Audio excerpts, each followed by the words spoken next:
पंजाब सरकार शुरू से ही तथ्यों को सही तरीके से ना तो जनता के सामने रख रही है और ना माननीय उच्च न्यायालय के सामने रख रही है। आज जो एप्लीकेशंस उन्होंने फ़ाइल की, उस एप्लीकेशन को सुनते हुए न्यायालय द्वारा भारत सरकार को, बीबीएमबी को जो है आदेश दिया कि वे रिप्लाई फ़ाइल करे और आज किसी भी तरह की कोई भी राहत हाईकोर्ट द्वारा नहीं दी गई है पंजाब सरकार को। ये तथ्य बिल्कुल गलत है। जी सर, ये कहा जा रहा है पंजाब सरकार की तरफ से कहा गया है कि बीबीएमबी को नोटिस हुआ है और हरियाणा सरकार को नोटिस हुआ है। 20 मई का जवाब जो है वो मांगा गया है और पंजाब की ये दलील है सर कि जो पुनर्विचार याचिका है उसमें पंजाब को राहत है। राहत किस रूप में सर? ये जो पहले पंजाब सरकार 20-21 मई तक डालना चाहती थी। जैसा मैं कहा, ये शुरू से ही तथ्यों को ठीक तरीके से पेश नहीं कर रही है और ये याचिका, सबसे महत्वपूर्ण बात है, ये याचिका बीबीएमबी द्वारा दायर की गई थी, ना कि पंजाब सरकार द्वारा। और 6 मई को जो आदेश जारी किए गए थे हाईकोर्ट द्वारा, वो पंजाब सरकार के अगेंस्ट दिए गए थे। उन आदेशों को ना मानते हुए आज उन्होंने सिर्फ इन तथ्यों को गलत पेश करने के और समय अवधि को निकालने के लिए और सिर्फ भटकाने के वास्ते जो है ये एप्लीकेशन लगाएगी। और हमारे एडवोकेट जनरल परविंदर सिंह चौहान ने आज पुरजोर तरीके से उस एप्लीकेशन का विरोध किया, अपनी सबमिशंस रखी और ये कहा कि हरियाणा अपने हिस्से का पानी मांग रहा है, ना कि पंजाब का। पंजाब अपने हिस्से का पानी 32% ज़्यादा यूज़ कर चुका है और हरियाणा को देने की जब बारी आती है तो पंजाब सरकार तरह तरह की एप्लीकेशन लगा के रोकने का प्रयास कर रही है।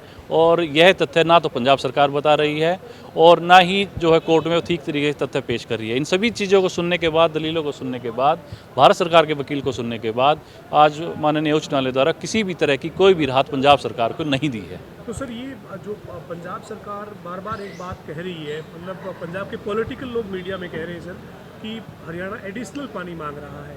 आप कह रहे हैं कि अदालत के अंदर इस तरीके की कोई एडिशनल पानी मांगने की बात हरियाणा नहीं कर रहा है। हरियाणा अपने हिस्से के पानी की बात कर रहा है। पंजाब कितना पानी इस्तेमाल कर रहा है सर? इसका कोई तथ्य कोर्ट के? देखिए, ये तथ्य भी दिया गया, हमारे एडवोकेट जनरल परविंदर सिंह चौहान जी ने वो तथ्य भी सामने कोर्ट के सामने रखा कि हमारी डिमांड कितनी थी, हमें कितना मिला और इस पीरियड में 20 मई तक कितना हमने आगे अपेक्षित है। क्योंकि अब पहले तो हम पीने के पानी के लिए हम मांग रहे थे, लेकिन अब इरीगेशन के लिए भी 20 तारीख तक जो मांग रखी गई है और वो बीबीएमबी ने अपनी मीटिंग में, जो उनकी टेक्निकल कमेटी है उसके अंदर उन्होंने डिसाइड किया और जिसमें पंजाब सरकार की भी हिस्सेदारी थी, भारत सरकार भी थे, बीबीएमबी थी और हरियाणा सरकार भी थे। उन सभी को सुनने के बाद ये तय हुआ था।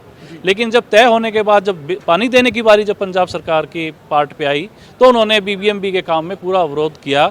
और पीछे आपने देखा होगा कि बीबीएमबी के जो अधिकारी, जो चेयरमैन थे, जब वो वहाँ नंगल गए तो उनको वहाँ डिटेन किया गया और उस बाबत जो है हाईकोर्ट द्वारा उनको शो कॉज नोटिस भी दिया गया है, जिसको भी अब अगली सुनवाई के लिए उनके उस एप्लीकेशन को साथ रखा गया है। सर, एक पॉइंट और क्लियर करना चाहते हैं। पंजाब सरकार ने जो मीडिया में स्टेटमेंट जारी की है उसमें पंजाब सरकार ने कहा है सर कि हाईकोर्ट ने बीबीएमबी के अध्यक्ष से भी पूछा है कि आपने अपनी स्टेटमेंट जो है वो क्यों बदली है और साथ ही वो कह रहे हैं सर कि हरियाणा जो है वो पानी अतिरिक्त मांग रहा है। हालांकि आपने स्पष्ट किया कि अतिरिक्त पानी जैसी कोई बात नहीं है सर। देखिए, जो पानी की किसकी कितना शेयर बनता है वो एक स्टैट्यूटरी अथॉरिटी बीबीएमबी है, वो तय करती है और उसने वो तय किया हुआ है। और उसकी मीटिंग्स को, उसकी डिसीजंस को आज तक पंजाब सरकार ने भी किसी भी न्यायालय में कभी भी चुनौती नहीं दी है।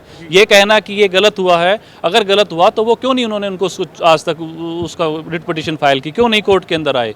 ये तो बीबीएमबी द्वारा दारी जो रिट थी उसके अंदर ये आदेश किया गया था पंजाब सरकार को, क्योंकि शुरू से ही वो भ्रमित करते आए हैं। सिर्फ भ्रमित करने के लिए जो उन्होंने ये इस तरह के तथ्य वो जो है मीडिया में रख रहे हैं।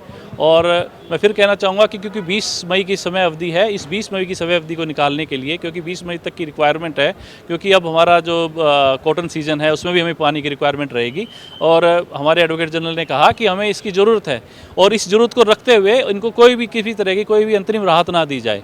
और उस चीज़ को मद्देनज़र रखते हुए न्यायालय द्वारा किसी भी तरह की उनको कोई भी अंतरिम राहत नहीं दी गई है और स्पेसिफिकली उन्होंने कोर्ट ने डिक्लाइन भी किया है। यह कहना गलत कि उनको कोई राहत गई है, हरियाणा को झटका लगा है, ये सरासर गलत है।